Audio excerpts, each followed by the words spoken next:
Hi, and welcome to the Selling in the Motor Trade podcast in association with CarWow, the online car-changing destination. Together, we share tips and ideas on how to sell more cars, improve your service department, and generally put more profit into your department, dealership, or dealer group. I'm your host, Simon Bowkett, or some of you might already know me as Skippy. Firstly, I just want to say thank you for taking the time to listen to this podcast.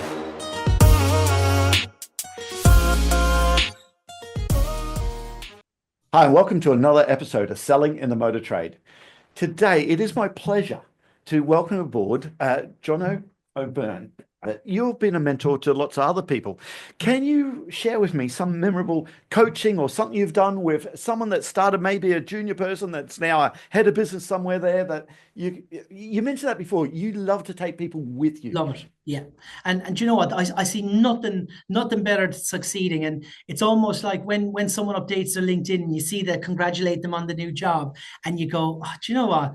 Remember 4 years ago, 5 years ago, they started at X and whatever, and you see them on that journey. And, you know, there's so many. I saw one recently, Jake Weatherall, a guy we took on as a sales executive. He's now just been promoted in Waylands to Group Used Car Development Manager. Nathan Brown is a guy who I took on as a sales executive in 2016 in South Oxford Volkswagen. He's now the general manager of South Oxford Volkswagen. So that's gone completely full circle.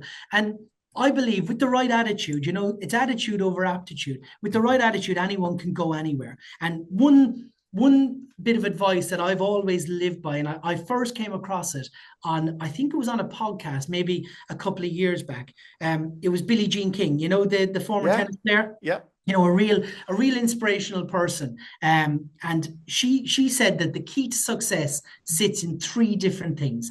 The first one is to be a problem solver. And I always agree with that. The person who solves the problem is the person who will rise and succeed. Because if you come up with a problem solution and not just sit back, go with it, attack it, find the solution instead of the problem, you know, you will absolutely move forward, because those kind of people are the ones who are the pioneers. They'll move forward and they'll want to succeed and have the ambition. So but don't people just come to you with the problem? Exactly. The time, the problem. All the time, you know? Yeah. And it's almost like, well, think back. What could you have done different? And could you have tackled that different? So I always say solve problems. Yep. So be a problem solver. Second one is relationships are key. The people you know, the people you would meet over your career, the people who will help you along your career. And I say that with so much experience of it, that, you know, from dealing with manufacturers, OEMs, to people working alongside you, people working in every element of the motor trade. You know, building relationships is key, because that's what gets us through. If you are the person who's enclosed, introvert, and, you know, not putting yourself out there, because I get everyone's not going to put themselves out there, but make sure that you are working on relationships in some element, because you never know when you will need it. And people like people, and people buy from people, and things like that. And keeping those relationships going are what will put you on a path to success. The final one is never stop learning. And I now find, so in my new role with Endeavour, I've got a site in Romford, which from my door to door is about 2 hours, which is great, because some people say, oh, I hate, you know, traveling, I hate driving. I love it, because it's a time where, one, I can check in on people, I can catch up with people, make phone calls, see how you're doing, and it's not impacting my productivity on the day because I'm just sat in the car. But two, I can listen to podcasts, I can listen to books. You know, we talked about one earlier on. I'm probably getting through one book a week, and it's the time because when I'm at home, it's family time. It's family time. And my other half has a rule that there's no telephone calls when I come home. When I come home in the evening time, the phone is put down and the kids are the focus, and we eat dinner together. The kids, I always do bedtime, and that's my thing. And I want to make sure that I kind of don't miss out on that. So I get everything out of the way in the car and have my time where I can just listen to my podcast in the car or have an audiobook. The greatest invention to man is audiobooks. You know, find the time to sit down and open a book is a challenge in most people. Well, we did the book club with Jason Cranwick, and this is how you reached out to us. And he's different to me. He always reads, and he reads in bed at night. I don't. I'm in the car all the time. I'm an audiobook. So he was holding up the copies of the books like Unreasonable Service. I listened to that book there, and it's a great book, by the way. I was nervous to start with because I thought, is that really motor trade? But there's so many great stories there that are motor trade relatable. But I'm with you that the Audible is just It's it's so good. And do you know what? It just sets you on, because we talked about that training piece earlier on, right? Football players train every day. You know, we are leaders in our industry, in our businesses. What learning are we doing? You know, what tips are we taking? Because there's so much free info out there, be it little tutorials online, audiobooks, podcasts. Take those nuggets and, you know, take the advice from the people that you admire, the people that you respect, because it's there, it's free, you know, and what works for them, it's some of it might, but some of it mightn't either. So take bits, but never stop learning, because we're on this planet, you know, for a short term. And I love it. I've talked about Tony Robbins, I've talked about audiobooks. I literally just love being switched away in the car with an audiobook on. And, you know, like last week, and it can be so diverse. I read a book called The Web of Betrayal about Irish gangland killings, right? The week before it was Conor Ireland, a tennis player. And then the week before that, like you said, it was Matthew McConaughey Green Lights. It's so diverse. But I always say to people, never stop learning. There's something else there that you've said there. And again, please, managers listen to this, pick up on. And this might sound like a shameless plug for our training company. If it is, my apologies, okay? But we run a training company. And one of our successes, and other training companies listen to this now, but pretend you've never heard this. But our real key is we run training courses like lots of other people. But the downside with any training, Jono, is people, they remember it for the first month. You train them in the first month. They forget it the second month. But the third month, they go back to doing what they've always done. Or in dealer world, they get sacked or moved on. And one of our biggest successes is we drip feed the training in all the time. So what we do is we train them on a traditional course like their providers are, but we just send them a video a day after every module, every training that we do for the next 90 days, which is 5 minutes long, and just drip feeds. And the way we look at it, imagine the information on how to sell an EV vehicle or upsell in the service department. You take them on a training course. For them to remember that is, imagine your service advisor, your salesperson's mind is a sponge. You've got a glass of water, which is the information you want to get into their mind. If you just throw it at them in one hit, some will end up on the floor, on the ground, and everywhere. But actually, if you drip feed it in slowly, that sponge is going to absorb all of it. And that's what you do. You listen to books all the time and you're constantly drip feeding it in there. Now, again, if you're one of our competitors, pretend you didn't hear that. Okay. But lots of people say, why do people remember so much of your training courses? I think that's our key. We don't just train them and forget them.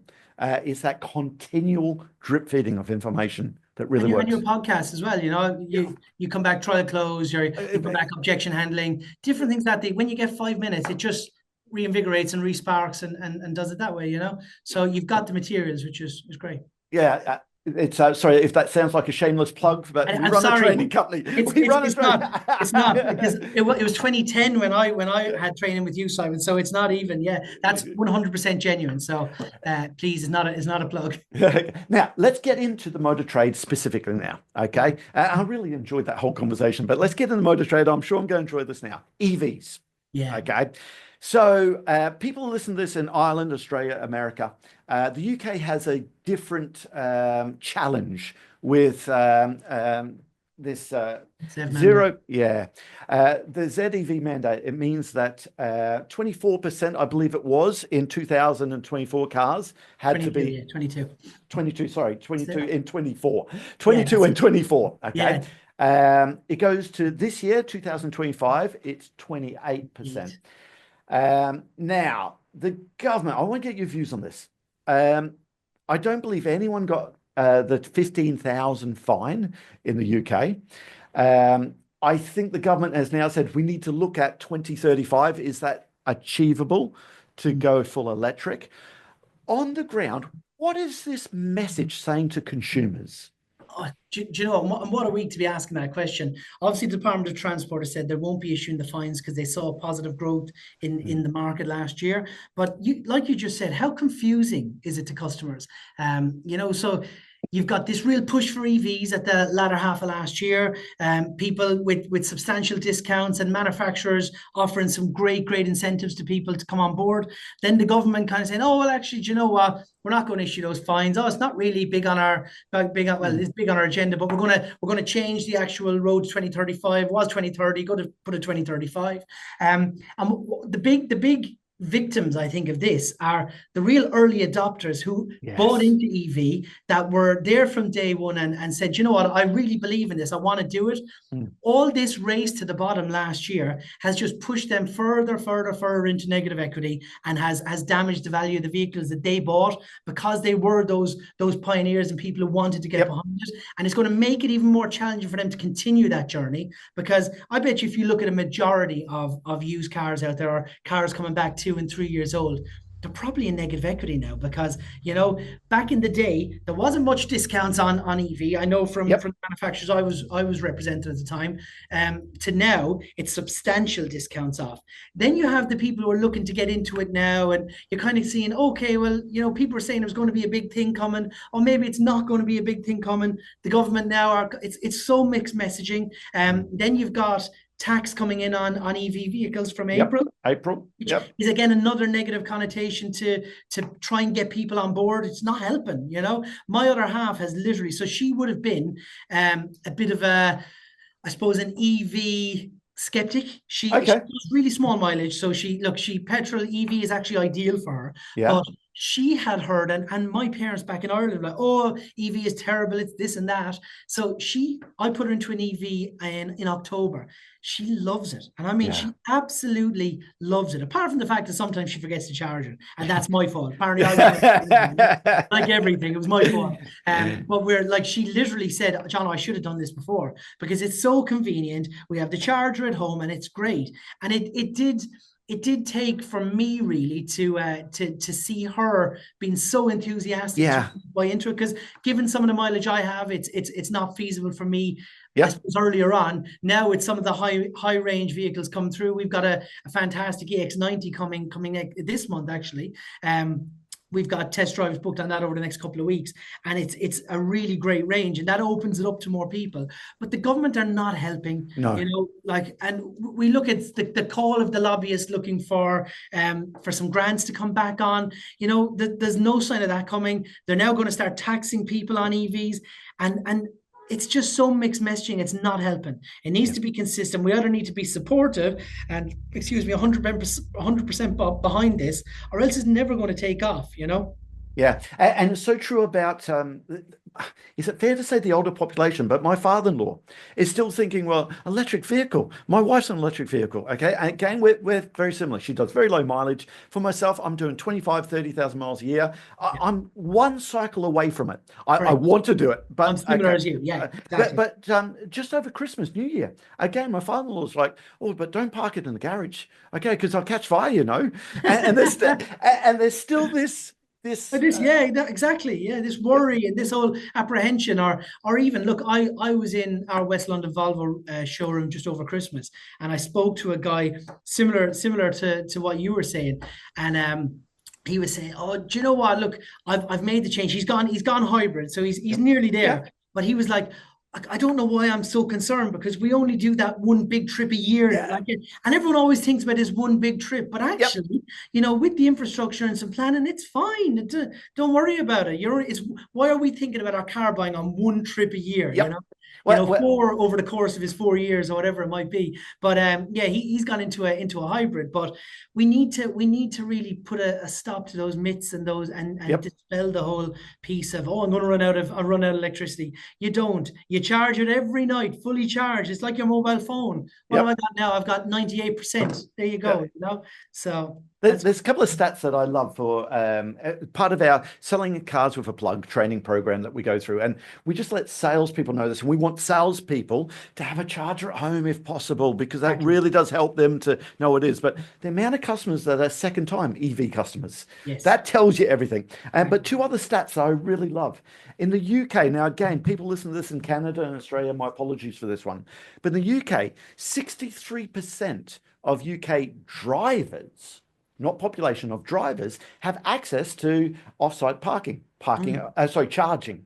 Yes. Now, that shocked me, but you think about London, there's a big old population there, but lots of those people don't drive. Exactly. So actually, and the other stat is, it's only 3 times a year the average EV customer charges away from home. There you go. It's There you those go. long journeys. So That's three it. times a year. But again, it's like having the estate for the 3 times a year you need to put people in. There will be people that buy the estate for 3 times a year. They need to use it. Okay. Exactly. But it's just education, isn't it? Education on Completely. EVs. Completely. But the government's definitely not helping. The government's definitely not helping, and I think we need clarity on that piece. And absolutely, we need some support, Yeah. because OEMs and retailers, we don't want to have to slash prices of vehicles to try and get them out, to try and hit a target that, like you said, is not even going to be enforced now. The only people that are losing there are the actual manufacturers and the retailers. Yeah. Is it sustainable? And again, salespeople who are listening to this, we know salespeople listen to this, these are the people who want to get on. But we know, think about the ID range. Someone's bought an ID range and they're trying to renew that customer. I mean, that's a challenge at the moment. How many of those are negative equity? And I sympathize, it's hard work, because when the customer bought that car, okay, interest rates, they had low rates. The part exchange prices went up, was it 26 months in a row or something like that? They've Those people are the ones who were queuing up to buy those electric cars from day one. So they are the ones that were out there telling all their friends about the electrification of how good it is. And now they're going to be thinking, oh God, did I get that one wrong? So it's a real shame. But what is really encouraging is seeing some of these Chinese manufacturers coming in, just for customers, and taking my own brand hat off at the moment, because it's, we've got some great product, BYD, Amoda, and we've got some more retailers coming next year, etc. So there's some real good product coming as well with electrification. So it's gonna help. It's going to make the manufacturers be a bit more competitive. I think they have to. The traditional manufacturers, the Fords of the world, listen, there's some challenges they've had there. They really have. And I put in that the German brands as well. There are definitely some challenges with the Chinese coming. Well, the Chinese aren't coming. They're here now. They're here. Exactly. They are absolutely here and making huge dents into that market. Yeah. You look at MG's market share last year. You look at I think BYD were up 600% as well, so real, they're making waves. It'd be interesting to see what happens with the tariffs that you're putting on some of the Chinese manufacturers. Yes. I'm going to say I don't know if I'm a fan of tariff wars at all, but it's happening. So let's watch that space. So while we're talking about the future of a traditional car dealership. So, Jono, I don't know what age your children are, but would you want, like your father did, okay, your father was in the motor trade, okay, and he was happy for you to go into the motor trade. What about your children? Are we going to be the dinosaurs? Are there going to be traditional car showrooms, or is it all just going to be online? So, if you asked us that 3 years ago, 4 years ago, I think most people would say, oh, the future is going to be online. The traditional dealership is going to fall away. It's all going to be about customer service and like an agency piece with even used cars. We're just going to handle the customer and do it all online. I think the big word for me is cinch. You look at Cinch, who was the no faff online retailer, who have now just in the last 12 months opened up 4 physical showrooms. I think that in itself tells you everything. That the future is definitely going to be traditional in retailing, from a physical showroom that customers want to come, see, touch, and feel a product. The problem, I think, is just with the value of the vehicle. You will get some people. I think there will be, as we move on, maybe in the next generation, people will be a bit more akin to online shopping. But it's one thing buying an online jumper that you can send back, and buying a car for 25, 30, 40, 100,000 pounds. It's such a big investment that people are so afraid to get it wrong or to get bitten that they want to go and see it. I think as long as the value of the vehicle is still always high, which it will be, there's always going to be a place for a traditional retailer. I have a client who wanted to buy a high-end watch, a used one. And he was showing me this watch. It was on, I don't know, Watchfinder, one of these websites. Okay. And he said, but I can't buy from there because I can't see it. I can't touch it. And I agree with him. Now, again, it had all the same things we do. 7 days money back guarantee, send it back, and all the stuff there. But I'm thinking the amount he was spending on a watch, which is more than I could ever worry about.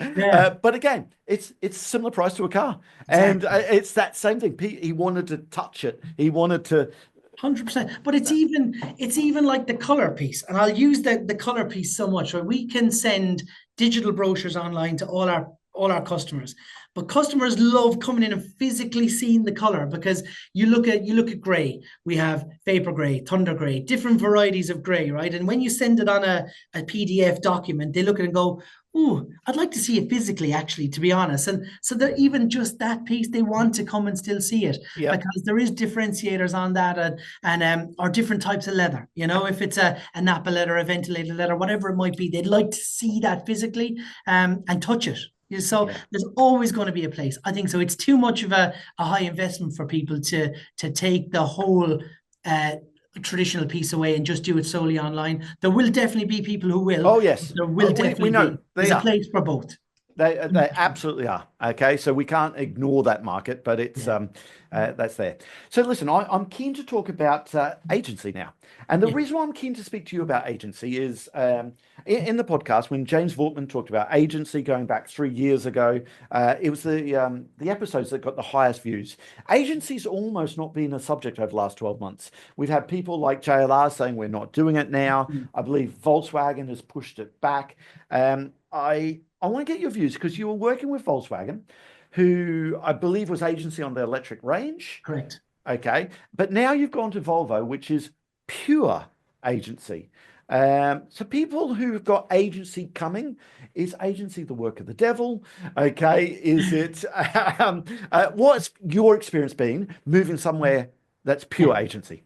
So I think I'm well, I suppose, what's the word? I'm able to speak about it because I've seen it on both sides. So I've got I've had the Volkswagen piece, like you said, on agency on BEV vehicles. And the problem with that is you still had a wholesale, you still had BEV. It was BEV. We talked about the challenges just a minute ago about what was going on with that. So it made it a bit more even complicated, even further. And the problem is when you're not fully in, people are almost a bit reluctant, and this is not Volkswagen, I'm just talking in general. If you're not fully into it, i.e. it's only part of the model, the systems might not be as strong, they might not have got the full weight of your investment, if you're only going to almost dip your toe in it. Whereas when I've come to Volvo, oh my God, chalk and cheese, and I actually really, really love it. And what it does is it stops, because people are talking about profitability on dealer groups and things like that being paramount. This stops it, because the vehicle's price is the vehicle's price. The only differentiator is the person who's selling you the car, the group who's selling you the car. So ever more now, customer service is paramount, because the vehicle is going to be the same vehicle regardless of where they buy it. The choice the customer has is where they buy it from. So we have to step up. And also in terms of remuneration, no issues there, absolutely fine. And what it allows us to do is it's a really seamless transaction. The customer is involved. They can do it assisted with the exec, or they can do it non-assisted from home. But I've really just seen that it's really slick. It's really done well. And yeah, I'm all for it. Seen it in its full flow in the Volvo. In the Volvo's in the Volvo network, it's been really, really good and really encouraged. And I'm definitely a fan. I think as a dealer, I get all the advantage there. For an OEM, I just wonder, it's definitely a push market at the moment. And I wonder how many OEMs are coming away from that, because they're worried about on their balance sheet all of these cars that they can push into us. So it'd be interesting to watch that space and see how many people, the OEMs, do they want to do that now or not? Or do they want the dealer to have that on their balance sheet? Be interesting to watch that one there. But from a dealer's point of view, love working with it. Yes, absolutely. Okay. So, Jono, you talked about its customer experience is paramount in that agency world, and that makes all the sense in the world. How do you ensure that your dealerships provide the best customer service? And I'm driving about the book that you got me to listen to, and I absolutely loved it. But what else do you do to make sure you get the best customer experiences? So I think, look, first to mention, well, we've mentioned it a couple of times, Unreasonable Hospitality by Will Guidara. And anyone who listens to the High Performance podcast, Will was on that. And that's where I first kind of got to see it. And then I went and found the book after and thought, wow, this is amazing, because Will was the general manager of One Madison Park, which was it was voted the #1 restaurant in the world, right? So the thing about to get to that coveted title, there's a top 50 award every year. And, there's probably not much splitting 50-1. It's all about the customer. The food, the chefs are the best in the world. So the food is going to be lovely. It's all about the experience and how they look after it. And I'll give small little things like, I think we mentioned it the other day. When a customer would come in or someone had come to book a table, right? They would sit down and the waiter would get them seated and he would ask them what water would you like? Would you like still or would you like sparkling? If they said still, the guy would put his hand behind his back and put one finger. If he said sparkling, he'd put two. And straight away, there was a water attendant ready with still or sparkling within 10 seconds, straight in the glass, done, right? When they would also come, they'd ask, how did you come today? And they said, oh, we drove or we got the metro or whatever it might be in New York. And they said, oh, if you drove, where did you park? And they said, oh, we've just parked right on the street. Brilliant. Can I just get your reg number? Take that down. And every hour, someone would go out and put a quarter in the machine just to make sure that their ticket. So what they didn't want is to have people in their time going, oh God, I better leave now and go and put my money in the meter. I'm going to miss the starter or the main or whatever it might be, interrupting the whole experience. So it's little gems like that, little diamonds that we need to take into our industry, because we see customers in service every day. We see 30, 40 throughputs in our after sales department. We see however many sales customers coming through the door. So what can we take? How can we make that experience better? And there's small little things. And look, I've been with Endeavour Automotive a short few weeks, so it's absolutely number one on my agenda to make sure we do that, right? And there is small pieces that I probably won't leak out just yet that we're trying to do, but there's some little nuggets that we want to make sure that people leave our business going. And it doesn't have to be the £100, nope. £200. It's small little gestures that make them think, and after the fact, So in Unreasonable Hospitality, every customer leaving in the nighttime got some overnight oats. So in the next morning, they had overnight oats ready to eat for their breakfast, and they said that alone. Because all the people who used to Instagram it, it's a bit like the Starbucks. I don't know how true it is, but when Starbucks customers, they always go, "Why is my name wrong?" Yeah. People tell me that it's actually a strategy, because they laugh at it and people put on their Instagram and go, yeah, my name is not Simon with a Y or Simon with an Simone or whatever it might be misspelled. You try get Jono spelled. Oh my God. Funny story. When I started selling cars, I'm actually Jono O'Byrne, and it was George Corbett said, look, I think you should go Jonathan. It sounds more professional. And I said, I've not been called Jonathan since I was 4 years of age. It's Jono. So yeah, but getting people trying to think Jono O'Byrne and the amount of people that spelled my email wrong over the years.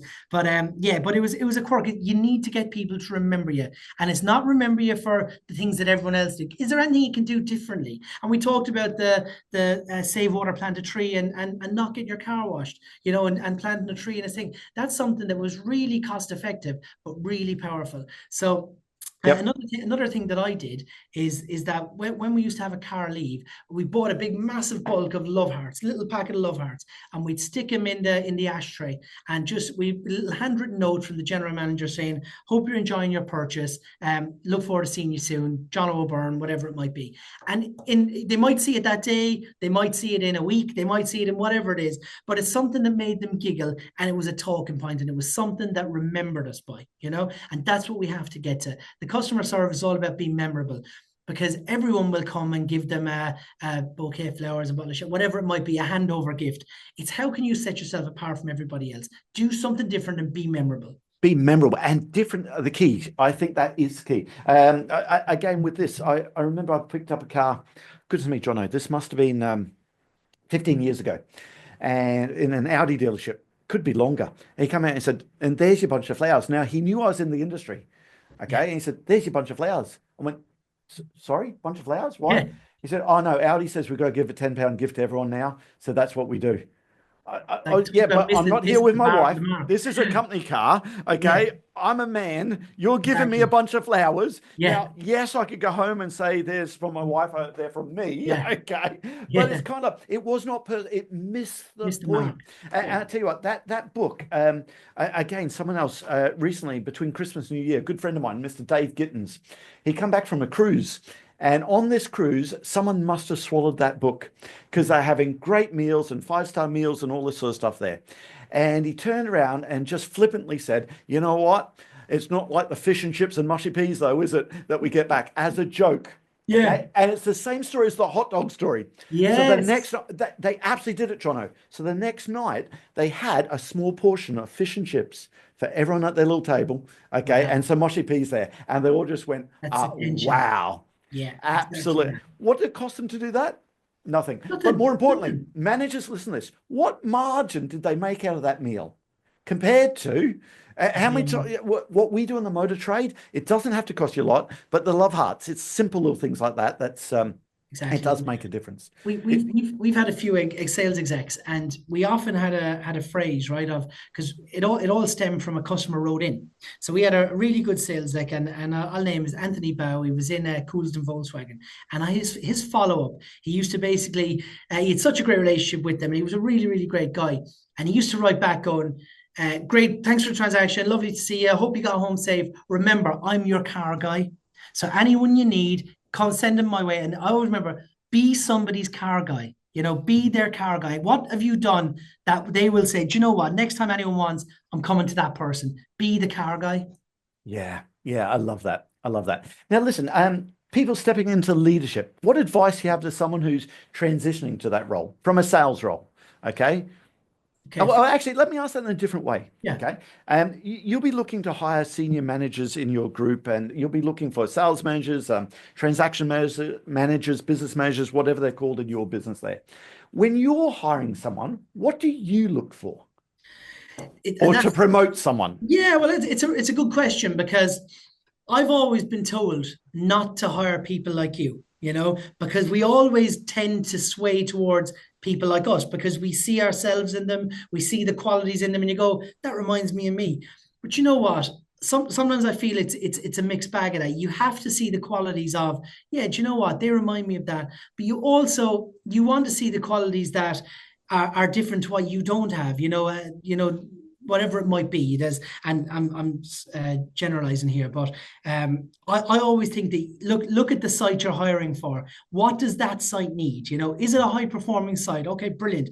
It does. What's the sales team like? What's the what is the dealership like? Is it somewhere that's used to being high performance and they've got big numbers? Well, then you need to continue that. If you put somebody in who's, oh yeah, well, I'm a big kind of bit lethargic guy. Oh, I've done all right. I've had 5 different jobs in the last 2 years. Well, hang on, that's not going to fit. You need to look at the job you're hiring for and the place you're hiring for and make sure it fits. And make sure I always look at myself and think, do you know what?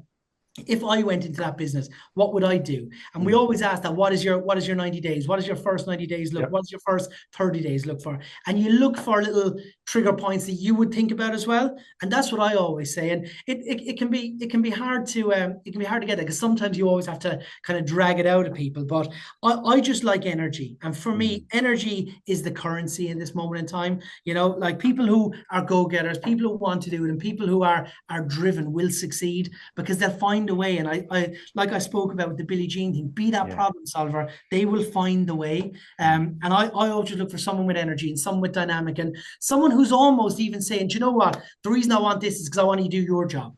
And I love that ambition. The amount of times people have said that to me, I often say, so where do you see yourself? What are you looking for? Oh, well, I want to do your job, or I want to be a GM, or I want to be that. And that's great because they're thinking next level. And to think next level, they want to be succeeding in what they're doing in the next role. Because some people go, oh, don't be talking about that. I don't know why you're talking about that. I need somebody for this job now. I think it's great. Ambition is key. And ambition is what gets people to the next level, is what drives people. And I've always had a piece, right, where you talked about a guy Nathan Brown, right? And Nathan, I took him on as a sales like in 2016, and he's obviously now a GM. But Nathan, I think, was a transaction manager for like 7 months. But he just got it. He was so process driven that, do you know what? The next job will find you. It does. Yeah. The amount of people go, oh, well, he can't do that job. He's not been doing this job for 2 years yet. The motor trade is a meritocracy. You earn it, right? You get your job on merit. Show us what you can do, and your job will find you. And I always say to people, bring it. Just bring the energy. Do the job before it's given to you, is what I say. 100% agreed. And that's your best dress rehearsal. If it is an internal promotion, I'd always go, okay, brilliant. So you've come for the sales manager's job in the last month where X has been working their notice, or we may not have had someone has left already. What have you done that showed us that that job should be yours? And if they can't re-answer, if they can go, well, actually, look what I've done, and I've brought this, and I've done that, and I've changed this around. Great, you're living the role already, because that's the best dress rehearsal. That's the best interview you'll ever have, because it's there. And I always say that's almost the hardest ones, because it's now your job to lose, because you are the front runner. Everything you do from now forward will get you the job, but everything you don't do will make you lose the job. Yeah.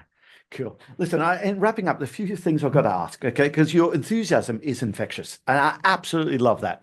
Okay, but two questions I need to ask in wrapping up there. Firstly, how do you maintain that work-life balance? Now, you mentioned before your wife says when you walk through the door, it's family time. That's tough though, isn't it? When you're so passionate about the motor trade, do you find it hard to switch off? Absolutely. And I think anyone in the motor trade who's successful and has done a good job in it will tell you that, because the biggest problem we have is we are always on. We talked about the internet coming. We talked about, the internet is great because it means that our customers can sit at home on their sofas at 9 o'clock, 10 o'clock, 11 o'clock and inquire on our vehicles. They can send in a complaint if they want to, and it's great. But what it means is you are always on as well. And it's a real tough balance, because you get some people who say, do you know what? I've taken my emails off my phone. I'm only during my work hours. I've got my work phone. I never had a work phone. I always just said, look, that's my number. That's that. Me having to put charge into two mobile phones it's too much effort for me. So to call me on this one. This was not connected to the car. No thanks. That's my phone. You can contact me 24/7. And Suzanne might she's so good. Once the kids are down, like last night, I'll get the laptop out and I'll have a look through. I'll flick through Auto Trader. I'll check prices. I'll, check to see what's on there. Check to make sure that, and just small little touch points. It's not constant, but I think to maintain a competitive advantage and to be high performance and to keep the next level, you have to go above and beyond, because it's like everything. If you just do enough, you'll just get enough. And I think if you do more, you'll get more. And I think that's the key for me. And I'm not saying that's right, because everybody's different. But for me, my way of doing it is making sure you have your time. And you know what? On the weekends when you're meant to be off, absolutely do the thing with the kids. In the nighttime, do the stuff with the kids. And, but I always like to check in. And I do keep my emails on my phone, rightly or wrongly, only because I'm a bit of a control freak. And I feel like if I don't know about it, I'm like, oh, why do I not know about that? Or what's whatever. And it's on my head if I look at it. I don't have to look at the emails. So it's up to me if I do or if I don't. But I always say to people, have what works for you, because everyone's life is different and everyone's work life challenges outside of work are different as well, and that doesn't make anyone less of a high performer to not have it.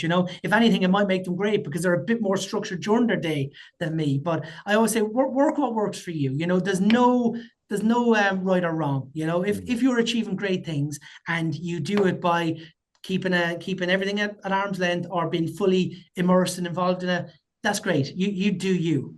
Yeah.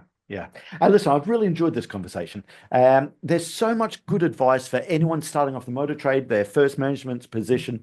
And this is going to be tough because you've given so many good ideas already. But if there was just one thing you wanted to leave the listeners with, just one tip or idea that can go back and they can put in place this week or today to help them improve their department or sell more cars, what would you like to leave people with, Jono? The thing I'd like to leave is your sales process. How tight is your sales process? Are your team in control from inquiry to the time the customer leaves out the door? Because I always say our leads and our customers are our oxygen. Without them, we're dead. And we need to make sure that everyone who's coming into your business and speaking to your team are getting the right service. Is it tight that when they come in that they're getting the video? Are they getting that experience that they deserve? And don't get me wrong, I've got businesses that are not perfect, and I'm working on that. But I would say that's the one thing that is the sets everybody apart, is that tight sales process, and make sure you've got control, your management team have control, and that everybody who comes into your business, like you said, Simon, when you inquired a few months ago, is dealt with the way you'd want them to be dealt with. Jono, I've really enjoyed this today. So how do people get hold of you? What's the easiest way? Easiest way for me, Simon, I'm on LinkedIn, Jono O'Byrne, Instagram at Jono O'Byrne. Absolutely reach out and keep in touch. And yeah, my email address, jono.o'byrne at endeavourautomotive.co.uk. And absolutely, if anybody wants to reach out, please do. I'd love to have some conversations. Great. Been a pleasure to have you on the podcast. Thanks so much, Simon. That just leaves me to say that all details of this episode and other episodes on the selling in the motor trade can be found on our website, simcotraining.co.uk. Go there to get a copy of our book, Words That Sell Cars. Go there to sign up to a free trial of our Sales Fitness online sales training program. Easiest way to get hold of me is Simon Bowkett through LinkedIn. Thank you.